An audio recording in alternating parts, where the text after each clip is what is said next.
अस्सलामुअलैकुम। मोहम्मद अज़हर सिद्दीक अपने programme maths views के साथ हाज़िर खिदमत है। कुछ चीज़ें मैंने आपके मेरे सुबह के प्रोग्राम में अगर आपने देखा हो तो मैंने सारा बता दिया था। मैंने पॉलिटिकल विजडम क्या बता दिया था, स्टेट्समैन के तौर पर क्या मैं हर चीज़ बता चुका हूँ। और आज मीडिया पर अगर गुफ्तगू थोड़ी सी हुई मेरी, पहले ज़रा वो सुन लीजिएगा। और उसके बाद साथ साथ मैंने बोल न्यूज़ पे बड़ी तफसीली, समी इब्राहिम भी साथ थे, तो मैंने बड़ी तफसील के साथ कुछ चीज़ें सामने रखी। और ये मैंने आईनी और कानूनी मेरी जिम्मेदारी है। पहले ज़रा वो देखिएगा। ये फरमाइएगा कि रूल्स ऑफ बिजनेस में तरमीम के हवाले से खबरें सामने आ रही हैं। इस हवाले से आईन और कानून क्या कहता है? बहुत शुक्रिया जी। बुनियादी तौर पर एक बात तो बड़ी वजाहत के साथ है। आपको पता है कि बजरिया यानी इस वक्त chief of the army staff की एक्सटेंशन तो हो नहीं रही है। एक्सटेंशन के हवाले से आता तो वहां तो मामला ऐसे थे कि you can extend period, Pakistan army act में तरमीम दी हुई है। अब यहाँ पर जो एक सवाल आना है वो सवाल सिर्फ 2 दिन के हवाले से है कि 2 दिन का जो टाइम है उसको कैसे कंसिडर किया जाएगा। यहाँ उन्होंने अभी फिलहाल तरमीम जो उन्होंने मंजूर कर ली है, अगर बना लिया फैसला बैठ के करते, ये रूल्स ऑफ बिजनेस के तहत तो समरी आपकी जा सकती है, लेकिन जब तक पाकिस्तान आर्मी एक्ट के अंदर तरमीम नहीं की जाएगी इसका इतलाक जरा मुश्किल हो जाएगा। और ये कोई मुश्किल काम नहीं है। आज आप काबीना तरमीम को मंजूर करें, आज काबीना का इजलास बैठे और मुश्तरका पार्लियामेंट काबीना का इजलास मुश्तरका पार्लियामेंट का इजलास बुलाया जाए और फौरी तौर पर आप रिटेंशन की हद तक अगर आप चले जाते हैं तो यू कैन। लेकिन सवाल यहाँ पर ये है कि अभी सारे मामले को क्या देखना है, मैं नहीं समझता। ये सारे जो हालात और वाकया नजर आ रहे हैं, अभी सदर पाकिस्तान की इमरान खान से जो मुलाकात है वो बहुत अहम होगी। और मेरी इतला तो यही नजरिया मैं समझ या देख सकता हूँ कि सदर पाकिस्तान शायद समरी इसको दस्तखत कर दें और ये मामला जो है आगे की तरफ जाए। यानी ये भी पॉसिबिलिटी है कि अगर ये अदालतों में भी चैलेंज अगर होगा तो उस दौरान चूंकि काबीना ने मंजूरी दे दी है तरमीम करने की, पार्लियामेंट जब कानून पास कर देगी और पार्लियामेंट के पास इख्तियार मौजूद है। दूसरी तरफ अगर देखा जाए कि सदर पाकिस्तान अगर इसको मिसाल के तौर पर समरी को रोकना चाहते हैं तो इख्तियार वाज़े तौर पर मौजूद है। आइन के आर्टिकल 243 के तहत तो सदर पाकिस्तान ने वज़ीर आज़म और काबीना की मंजूरी को उनकी समरी को इनकार नहीं कर सकते। लेकिन आइन का आर्टिकल 48 आपको वक्त देता है कि मिसाल के तौर पर सर्टन ऑब्जेक्शन अगर आपको रेज करते हैं तो 24 दिन तक मामला आप जा सकते हैं। और 256 जो आर्टिकल है वो वजाहत के साथ बताता है कि कोई चीज अगर पे नहीं हो सकी तो उसमें कानूनी हुक्म कोई नहीं है। तो ये ऐसा मौका है हाई मॉरल ग्राउंड के ऊपर सियासतदानों को, यानी ये इस बात से शायद आगे निकलना है कि अब जो अगर इदारे ने फैसला कर लिया है पाकिस्तानी रियासत के हवाले से, अगर मैं सियासी जमातों के हवाले से बात नहीं कर रहा कि पाकिस्तानी रियासत ने अगर ये फैसला कर लिया है, और ये भी तारीखी तौर पर हमें याद रखना चाहिए कि नवाज शरीफ ने आज तक 5 chief of the army staff लगाए हैं और ये क्या क्या लगाए हैं अपना बंदा है और तारीख ने साबित किया नहीं, chief of the army staff ने रियासत के साथ खड़े रहे हैं। और अब भी अगर कोई ऐसी बात है तो ये कंफ्यूजन एक क्रिएट हो गई है।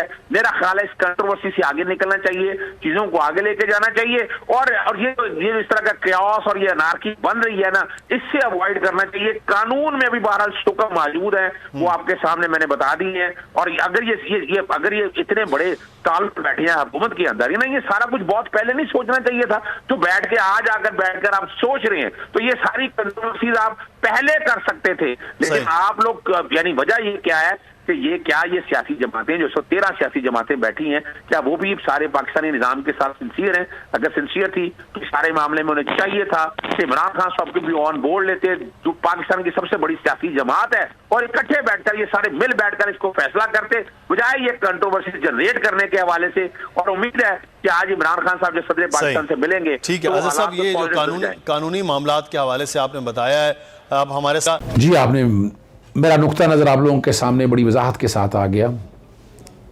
मैं लार्जर इंटरेस्ट की बात कर रहा हूँ यहाँ पर, और जो मैंने बातें की वो वक्त के साथ साथ वैसे भी आपके सामने आ चुकी हैं।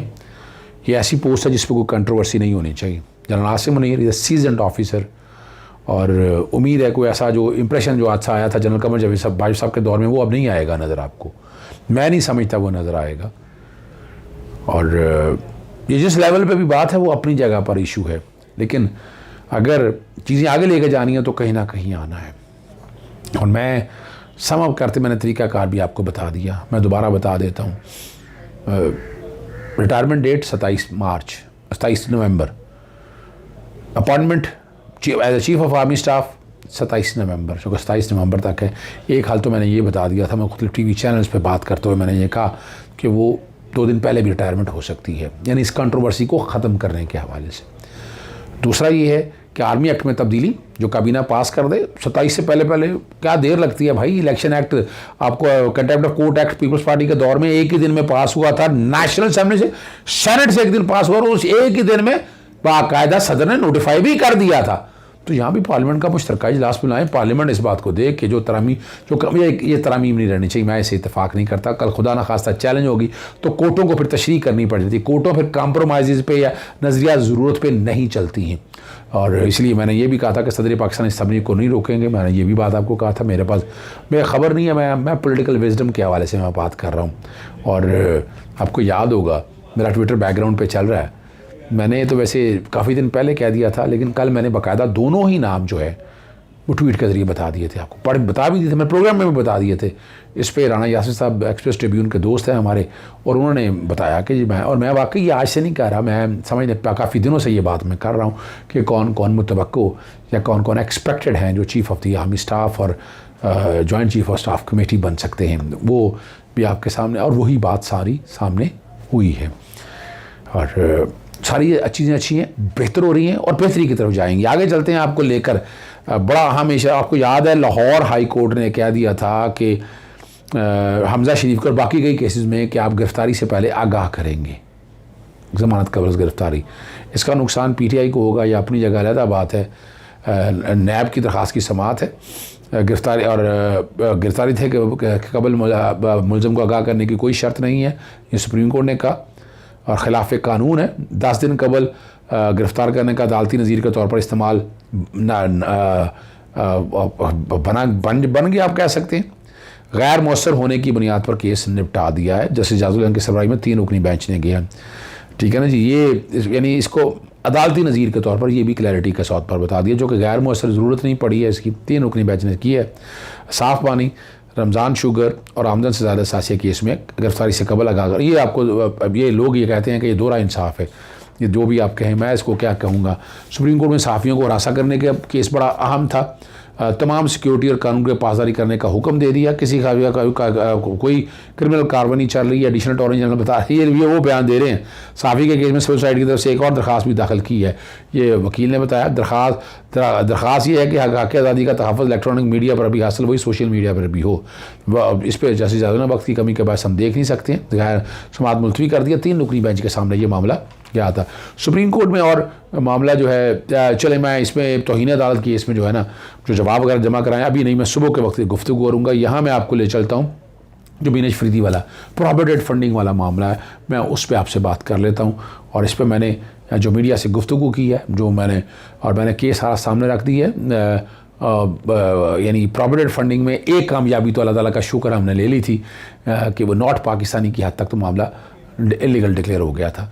अब उससे अगली बात है कि जो पैसा दिया है वो पैसा जब्त नहीं हो सकता। इस पर इलेक्शन कमीशन ने जवाब दाखिल किया है। जवाब के हवाले से मैंने मीडिया से जो गुफ्तगू की वो सुन लीजिएगा। के पास प्रोहिबिटेड फंडिंग या फॉरेन फंडिंग के केस की समाअत हुई, जिसमें बीनेश फरीदी जो कि दोहरी शहरियत रखती हैं उसको नॉट पाकिस्तानी डिक्लेयर कर दिया था। अदालत ने गुज़श्ता समाअत पर बता दिया, कह दिया और डायरेक्शन दे दी कि वो पाकिस्तानी हैं, उसके तमाम हकूक़ अपनी जगह पर मौजूद रहेंगे। फिर जो पैसा उन्होंने पाकिस्तान तहरीक इंसाफ में दिया था और इलेक्शन कमीशन से इस पर वजाहत मांगी थी, इलेक्शन कमीशन ने आज जवाब दाखिल किया है और कहा कि आज ही इस मामले को निपटा दिया जाए। वफाकी हुकूमत की तरफ से कहा गया कि वो भी जवाब दाखिल करना चाहते हैं। अदालत को बताया कि इलेक्शन कमीशन की बदनीति सामने नज़र आ रही है, वो कह रहे हैं कि आज ही इस मामले को ख़त्म कर दें। हालांकि ये सारे हक़ाइक़ सामने आ रहे हैं। पैसा जो है बीनेश फरीदी ने वो पाकिस्तान तहरीक इंसाफ को दिया है और ये इलेक्शन कमीशन कैसे उसको जब्त कर सकता है जब वो पाकिस्तानी है। इन चीज़ों को सामने रखते हुए इस पर अदालत के रिमार्क्स थे कि इलेक्शन कमीशन को जल्दी किस बात की है, कानून और आइन के मुताबिक फैसला होना है। उस पर जवाब का अदालत ने कहा है और वफाकी हुकूमत ने वक्त मांगा है आइंदा तारीख के लिए, वो भी जवाब दाखिल कर दिया जाए। 3 हफ्तों के लिए प्रोहिबिटेड फंडिंग के हवाले से, ममनुआ फंडिंग के हवाले से केस की समाअत लाहौर हाई कोर्ट ने मुलतवी कर। जी, आपने वो सारी मेरी गुफ्तगू सुन ली है, मैंने आप तक एक एक चीज़ सामने रख दी है। मैं कोशिश करता रहूँ आपको तो हक़ाइक़ बताता रहूँ। मेरी गुजारिशात आपसे यही है। मैं देखिए चैनल सब्सक्राइब करने का नहीं कहता, ना लाइव, देखिए मेरा काम है आप तक आगाही देना। मेरा ये सोर्स ऑफ इनकम है, शुक्र अल्हम्दुलिल्लाह वकाले से रब पाक बहुत आसानी है। और इसके लिए पूरा हर रोज़ 2-2 वीडियो करनी है और पूरा महीना आपने वीडियो इतनी करनी है। और वकालत one of the highly paid profession in the world है, इजाज़त चाहता हूँ। अस्सलाम वालेकुम, अल्लाह हाफ़िज़। पाकिस्तान जिंदाबाद।